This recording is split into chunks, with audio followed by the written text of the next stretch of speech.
We are sprouting Sango radish. This is a purple radish. I already have water in my 24-ounce mason jar, and I am going to use 2.5 tablespoons of seeds. There we have it. I'm screwing on my sprouting lid. These are my Masontops, and I love these. I swirl the seeds around. If you see them clumping together, swirl them around a little more. Usually these seeds don't do that, but seeds like alfalfa, broccoli, red clover tend to do that. So you will just let them soak overnight or during the day for about, let's say, 6 to 12 hours. That's anywhere from there is fine.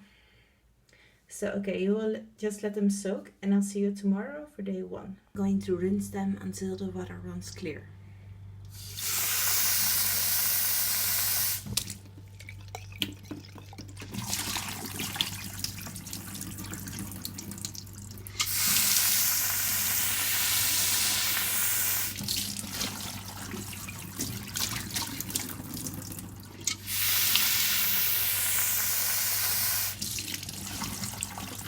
So I usually rinse for 3 times. There's no more foam or any bubbles or anything, so that's good. Then I'm going to shake out the water. Now this is important. Do not shake your sprouts like this, like a salsa shaker, but shake it out like this. You get far more water out, plus you won't damage your seeds. It can potentially happen, but I just find this way works the best with shaking off the water out. Then I'm dividing all of the seeds like this. I'm going to place the jar under a 45-degree angle and let it drain for half an hour or so, or longer. Just the next time you see your jar, grab it and lay it down flat on one of the edges.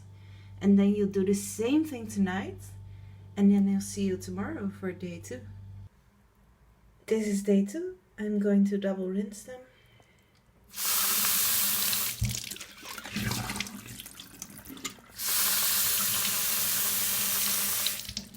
Just very quickly swirling them around.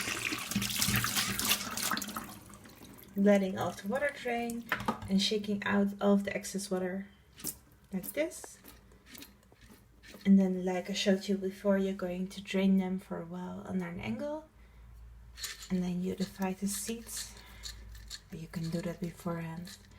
And then you're going to lay the jar down flat on one of the edges, because that way you get the most airflow, and they just do the best that way. And that is it. You're going to do the same thing tonight, and then I will see you tomorrow for day 3. The Sango radish has been soaking overnight, and I'm going to drain them. This is day 3. I'm going to double rinse them. And quickly swirling them around. Can you see that foam that's here? You want to get rid of that.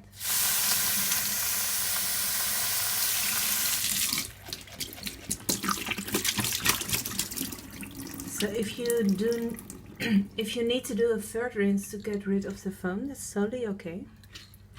I'm shaking out of the water. Again, we go like this, in a motion like this and not like this. I'm going to let them drain like we did before, and then lay them down flat. That's it. You're going to do the same thing tonight, and then I'll see you tomorrow for day 4. This is day 4. I'm going to rinse them, but before I do, I wanted to show you how they are kind of in need of moisture. They're kind of like begging for it. Okay, can you see the root fluff here, for example? Yeah, that's just a built-in survival mechanism. So the sprouts, they fold out their root hairs, so their surface area is bigger, so they can access to moisture that would potentially be there more easily. Isn't that just incredible? I love nature. So yeah. Also, when you handle your sprouts like this, make sure your hands are clean. It's probably a given, but yeah, sometimes we don't really think about it, right? So yeah. Okay, so you know what?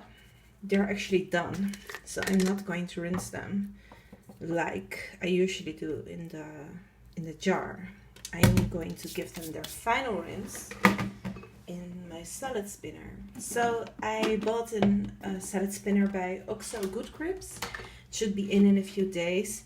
This one is really cheap and I'm not happy with it, but it does the job.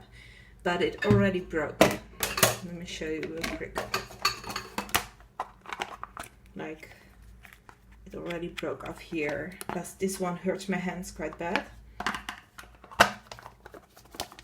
I have Ehlers-Danlos syndrome and I get subluxations and luxations in my hands and fingers. So I really need something that doesn't hurt my hands, but that really goes for everyone, right? So yeah, I think it's worth an investment, something like that. If you're really serious about sprouting and if you're going to stick with it, it's okay to invest in it once you're sure you're going to stick with it. So this is what we have in just 4 days. Isn't that just incredible, guys? I mean, growing your own food. I never thought I would be able to do that, but this way it's just so easy. Okay, another thing is for me, I make this mistake sometimes when I'm really tired, which also happens a lot. Make sure that your tap water is cold.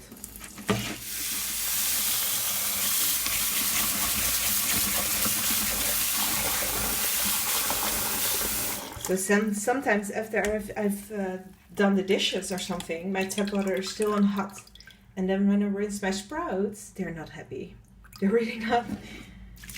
So I'm kind of getting rid of all the husks, some of them anyway. You can eat the husks, it's totally fine, but I eat so many sprouts and microgreens, I like to get rid of some of them. Plus they store better in the fridge this way. And they also look prettier. Yeah, they look more appealing.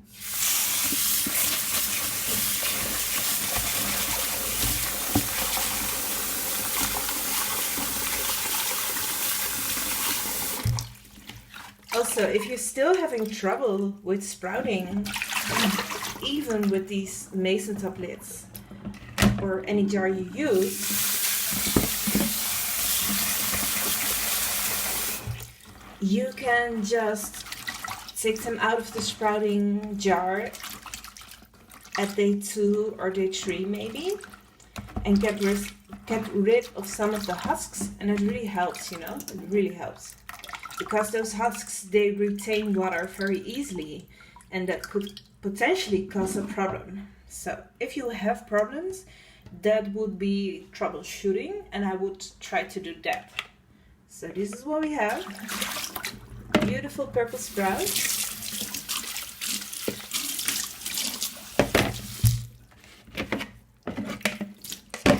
Purple and green are my favorite colors, and I'm very drawn to the purple sprouts. So like Sango radish, red cabbage. I love the magenta, the beet ones. I love rainbow chard. I can't think of any other pink sprout right now that I'm growing. Oh right, purple kale, but it's so expensive here.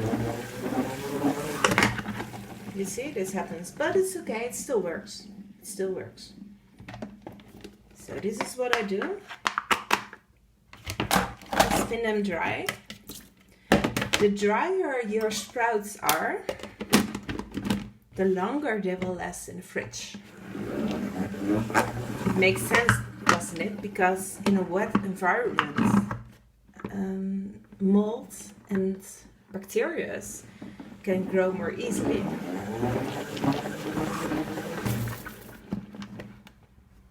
Always go by smell first, then by... No, I always go by how they look first, then by smell. And if I am not sure, sometimes I give them a taste. And trust me, when your sprouts have gone bad, you are going to know. Don't worry about it at all. So this is what we have. Beautiful Sango radish. These also go by rainbow radish or red radish, purple radish, whatever you want to call them. I love them. They're pretty. They're a little bit more expensive than the daikon radish, the green ones. They're like, here in the Netherlands where I live, they are like twice as expensive. So I usually grow them as microgreens because I get more yield that way. With microgreens, they are just a little bit more mature. So I always think of the sprouts as the babies and as the microgreens as the toddlers. So yeah, you're going to get more yield with microgreens. That is with every seed you grow. So, just a little close up. And then I'm going to add the lid. I'm keeping one corner open because you are working with a living food and they need to breathe. So it's very simple, but this is all you have to do really. So if you are new to sprouting or you have issues, please leave me a message here on YouTube or send me a DM on my Instagram page at Living Food Love. I would love to connect with you and I would love to help you out. So please do that. Don't hesitate. This is it. We're done. In just 4 days you have grown your own organic fresh produce. Isn't that just so cool if you really think about it? Yeah, this is how I make this lifestyle work. This is cheap, you know, compared to buying produce, and especially compared to buying produce from, let's say, the farmer's market or just organic produce from the supermarket. Yeah, so that's all. Have a good day. Make sure to subscribe to my YouTube channel. That feels so weird to say because I'm so new to this. And also make sure to follow me on Instagram at Living Food Love. I would love to connect with you there. Okay, have a good day. Bye.